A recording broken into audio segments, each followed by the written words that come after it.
From the St. Louis Public Radio Newsroom, this is The Gateway. It's Thursday, November 13th. I'm Abby Larico. The documentary Matter of Time blends a medical documentary with footage from an Eddie Vedder concert, and director Matt Finlan says the two genres fit together unexpectedly well. We took the classic sort of rock doc form and tried to turn it on its head a little bit. St. Louis Public Radio's Sarah Fentem talks to the people behind the documentary, which is screening this weekend at the St. Louis International Film Festival. That's coming up after this news on The Gateway. A Cole County Circuit judge heard arguments yesterday in a lawsuit over Missouri's new congressional maps. St. Louis Public Radio's Sarah Kellogg reports on the first of what will likely be several hearings. Judge Christopher Limbaugh did not issue a ruling after hearing arguments on whether state lawmakers' new congressional map is constitutional.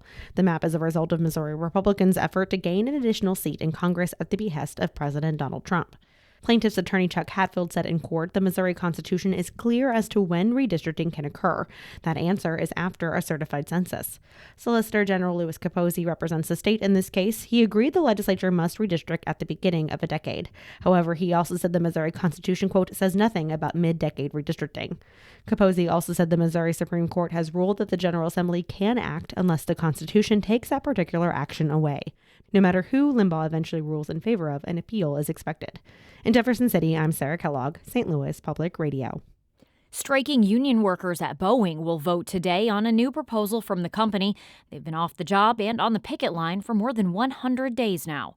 Boeing leaders made the updated offer to the Machinists Union Monday. It includes a $6,000 ratification bonus, up from a previous offer of $3,000. To fund that increase, Boeing removed retention bonuses and restricted stock units from the previous offer. Workers would also be able to cash out vacation time that can't be carried over. Union members rejected Boeing's last proposal 51 to 49% late last month. Governor Mike Kehoe says partial SNAP benefits were distributed to Missourians this week, and he says the rest should soon follow.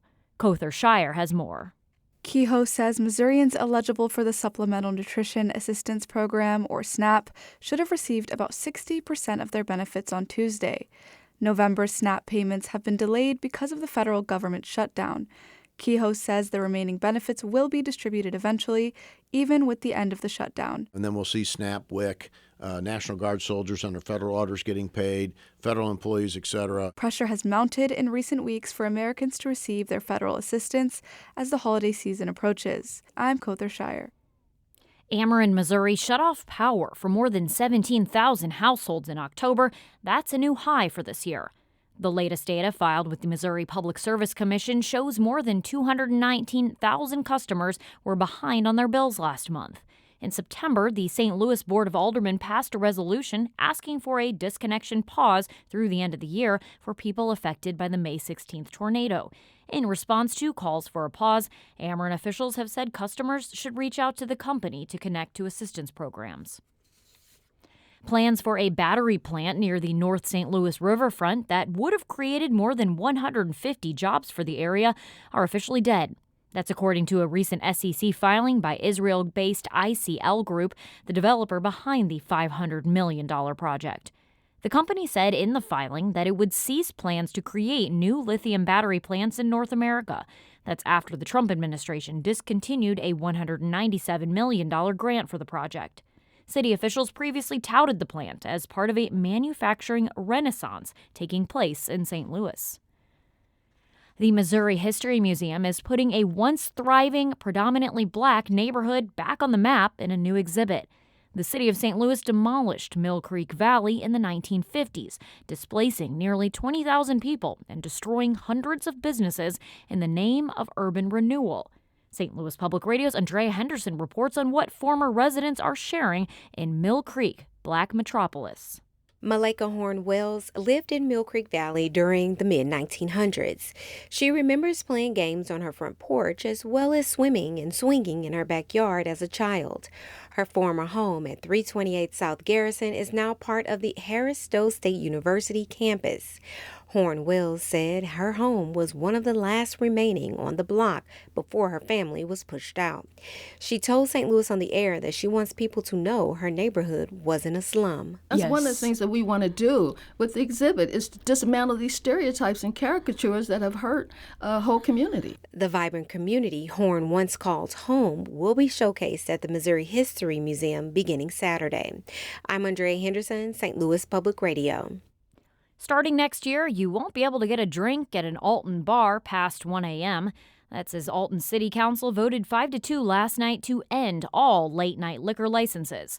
Currently, 13 bars in town can serve alcohol until 2 a.m. on weekdays and 3 a.m. on weekends. The mayor, police chief, and majority of the council believe drinking into the early hours of the morning has fueled drunken behavior in the city's downtown. They say cutting bars off earlier will help eliminate the problem. But bar owners and employees say the change will eliminate some of their most profitable hours and could force them to close. As of now, the change will go into effect just before midnight on New Year's Eve, but the alderwoman who introduced the change is considering moving that back until April.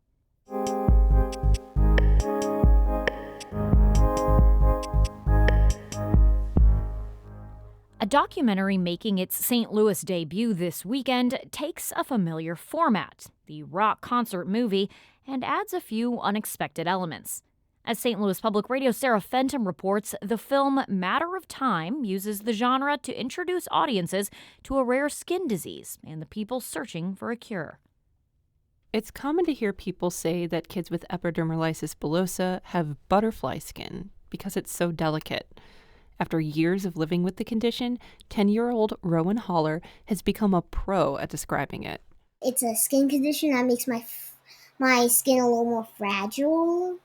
Like you could think of it as grass, like without the dirt, you could just pull the grass right out because we don't have the epidermis to hold the skin down. Rowan's one of the patients featured in Matter of Time, a documentary making its Midwestern premiere at the St. Louis International Film Festival this weekend. Rowan and others with EB lack a kind of protein that holds their skin together, which means everyday activities can cause blisters, lesions, or painful tears. Rowan isn't the only star of the film. The closer you get to this community and the more you understand it, you cannot escape how difficult the challenges are for these families. That's Eddie Vedder of Pearl Jam, who's become a high-profile advocate for EB patients. He, along with families of kids with the disease, is one of the co-founders of a foundation that's raised millions to research treatments and a possible cure. In 2023, Vedder performed 2 stripped-down EB benefit concerts that form the backbone of the documentary. Matter of Time splices together standard rock doc footage from these shows with interviews and scenes that show what life is like for patients and their families. Matt Finlan is a documentary's director. He says the 2 genres, medical documentary and concert film, fit together surprisingly well. We took the classic sort of rock doc form and tried to turn it on its head a little bit. Finlan says the subject matter can be rough. Most of the patients with EB are little kids, and the concert footage allows for joy and resilience throughout the film. Having Ed's concert as the backdrop lightened the situation in many respects and showed also his dedication to these families and researchers. Rowan was in the balcony for one of Vedder's Seattle concerts featured in the film. I couldn't be more happier, and I'm hoping someday we will have a cure. She and her family have St. Louis roots. Her dad, Jason, grew up in Quincy and was a member of the popular St. Louis band Kentucky Knife Fight. There's a lot of serious stuff in this film, but it's not just a film of sadness. It's a film of laughter, and it's a film of optimism and inspiration. And we were just really moved and touched by how the film turned out. Jason, his wife Kate, and Rowan and her siblings live in Denver now. They're traveling to the film festival this weekend to see the doc with their St. Louis friends and family. Finland says there's lots of reasons to be optimistic. The documentary shows in the past decade, patients have gotten access to more treatments for their skin, and researchers are making breakthroughs all the time. And you'll see in the film that Rowan is receiving, at the time, what the first FDA-approved treatment for the disease. And that was a monumental moment, I think, for the EB community and for those living with that subtype, especially, and those that weren't, showing that there is real progress being made. Finland says because EB is a genetic condition, gene editing treatments such as CRISPR could also be used in the future. I think Jill Vetter says in the film, like, EB used to be the worst disease you've never heard of, and we want it to be the worst disease we're finding a cure for. Rowan and Jason Haller and Matt Finland will participate in a post-show panel following Saturday's screening at Washington University. I'm Sarah Fentem, St. Louis Public Radio. Rob Edwards edited that piece. The Gateway is a production of St. Louis Public Radio, a listener-supported service of the University of Missouri St. Louis. Music by Ryan McNeely of Adult Fur. I'm Abby Larico, and from the St. Louis Public Radio newsroom, this has been The Gateway.